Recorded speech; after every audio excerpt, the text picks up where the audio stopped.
Hello and welcome back to the third part in this video tutorial series on how to use the MPT calculator.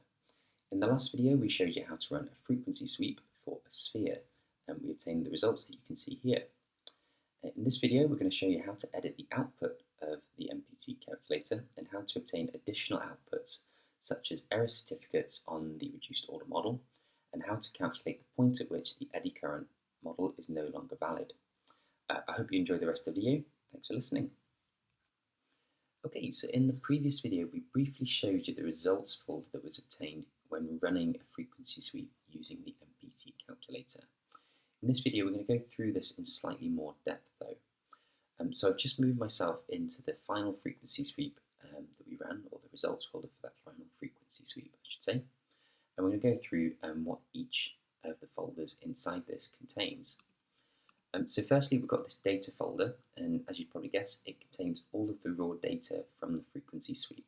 We did mention this in the last video though. So if you're looking to create your own graphs and maybe edit the legend of the graphs, then you can do this by accessing the data here and creating your own plotter function. However, the MPT calculator does come with a plotter function itself, so that's stored in the functions folder. In the graphs folder, we've got the graphs that were outputted by the frequency sweep when we originally ran it. In the input files, we've got all of the input files that were used to create the frequency sweep. So in here we've got main.py as it stood at the time the frequency sweep was run. So if you're looking to reproduce the frequency sweep or produce something similar, but you can't remember the inputs that you used to create the original one, you can have a look at these and this will tell you what you used. Similarly for settings.py, and then finally how the geo file looked at the time it was run. So if you end up editing your original geo file, a copy of it saved here. Also we've got the .vol file that was used to create the frequency sweep. So this contains the mesh as it was when the frequency sweep was run. So again, if you've edited the .geo file and run a different frequency sweep, the original .vol file will be overwritten. However, we've saved a copy here. Finally, we've got three different files here, and these are used to interact with the plotter function, which will then edit the original graphs. The most important of these is plotter settings.py. So this contains information on how the graphs will be plotted. This is, however, though, just a copy of the original file. So instead of talking about this one, we're going to talk about the original one. Okay, so I've moved myself back into the main folder here, and I've opened plotter settings, which is located in the settings folder. So in plotter settings, we've got a few inputs which will edit the look of the graphs that are outputted when we run the frequency sweep. So the first two in here are which eigenvalues and which tensor coefficients to be plotted. So if you're using an object, simulating an object with some rotational symmetry, such as a sphere, you might not want to plot the off-diagonal coefficients. This is due to them being equal to 0. You've got a little reference here for which coefficient is which. Additionally, we can edit the line styles, though these next two inputs refer to how the line will appear on the graph. So this references the matplotlib documentation, so I'm going to refer you to that for the different line styles that are available. Also, if you've got any markers along the line, you can change the size of the markers. Again, this refers to the matplotlib documentation, so please have a look at that. Additionally, we have inputs that will relate to the additional outputs of the MPT calculator. So these reference how the additional outputs of the MPT calculator will be displayed on the graphs. So we're going to come back and talk about these shortly after we've told you how to produce them in the code. Finally, we've got whether to display a title or not. So if you're looking to include these graphs in a document, you might want to turn these off. But if they are standalone graphs, then maybe it's better if it's turned on. And then finally, whether to or not display the graphs. So at the time that they are produced, you can either show them so that they'll display on the screen, or they can just be saved to the results folder. So if you're working on a remote desktop, then it's best to turn this to be false. Okay, so at this point, I think we're about ready to run another frequency sweep, but this time we're going to add some additional outputs.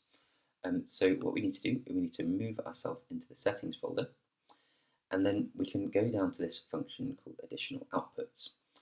So we've got several different outputs that are available.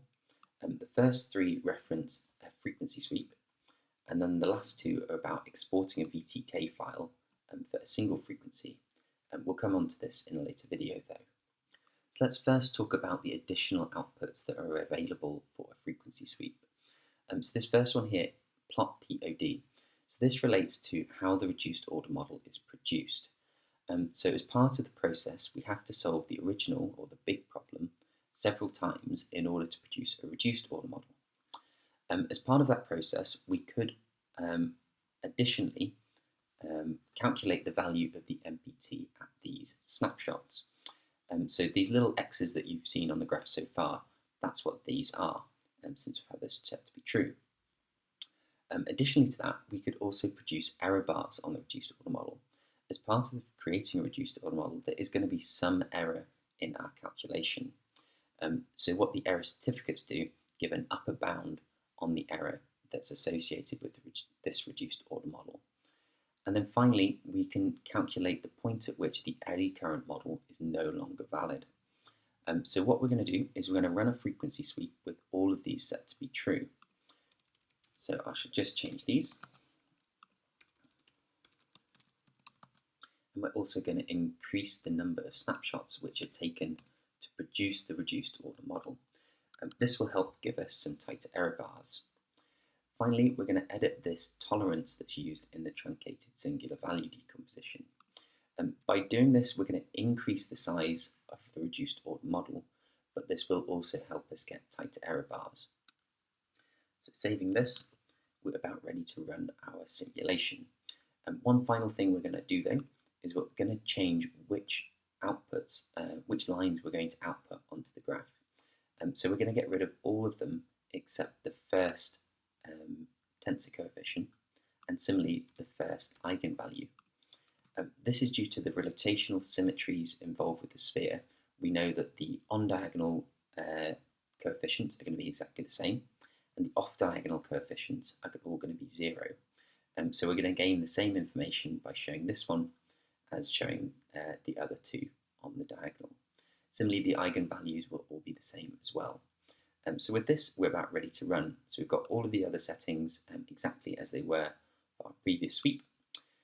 So we need to go back to our terminal window and write the command python 3 and then main.py.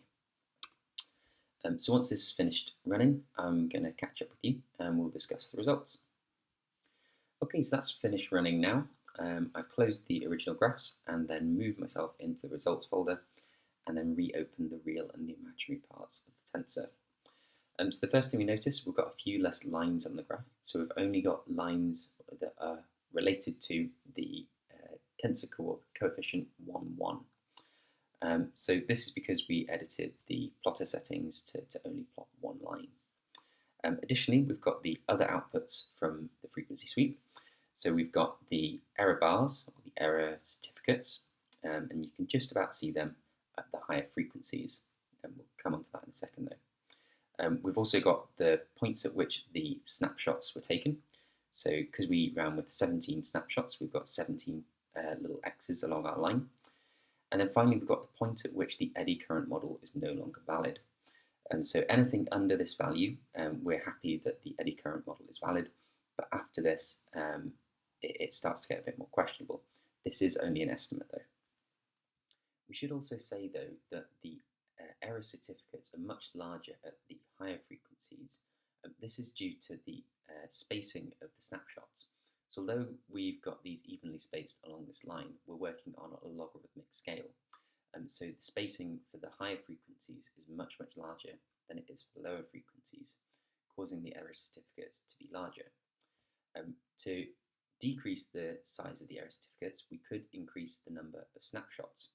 However, this would take additional time to run, and since the eddy current model is no longer valid above this point, we're just going to leave it as it is for the So what I'd like to talk about next is how to edit these graphs. So say we've run this and we actually decide, no, we'd like to plot a couple of other lines on top of this.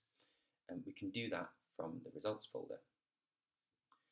Okay, so I've closed the graphs now, and then I've opened plotter settings.py. So this is the version that has been copied to the results folder. So this appears how it did when the frequency sweep was first run. So remember, we only decided to plot one of the lines on each graph. So what we're going to do, we're going to edit this now slightly so that we can change the look of the graphs. So firstly, what I'm going to do, I'm going to add a couple of extra lines onto the eigenvalue graphs, so the other eigenvalues. And then I'm also going to add the on-diagonal coefficients. So now when these graphs are produced, we'll have all three eigenvalues and then the on-diagonal coefficients for each of those. Additionally, we're going to change some of the line styles. So firstly, we're going to change the snapshots to be a circle rather than a cross. And then we're going to change the error bars, or the error certificate, sorry, to be a dot dash line. Lastly, we're going to remove the eddy current line, so change that to be false.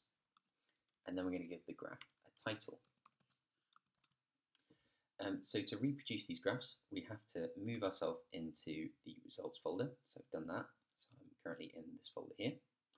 And then we need to run one of the four different files here. So we're going to run it at the minute with this one here. So POD plot editor with error bars. And we'll explain what the other ones mean in a minute. So Python 3 and then POD plot editor with error bars. So running this, it will replot the graphs, and then they should come up in a second. Okay, so these have shown up now, and as you can see, we've now got circles instead of our crosses for the snapshot points, and additionally, we've got a dot dashed line for our error bars, although this is slightly harder to see on this graph. We might also notice a slight discrepancy between the different directions in the error bars. And this is due to the discretization of the sphere. When we discretize the sphere, we make it no longer fully symmetrical. It's pretty symmetrical, but not exactly anymore. But it's not too much of an issue. So let's say now, instead of producing a graph like this, we want to get rid of the snapshot points, and then maybe also get rid of the error bars. So what we need to do for that is we'll close these.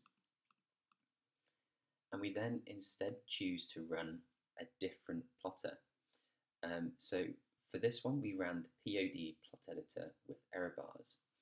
So as you might guess, getting rid of the POD off the front, that will then not plot the POD points.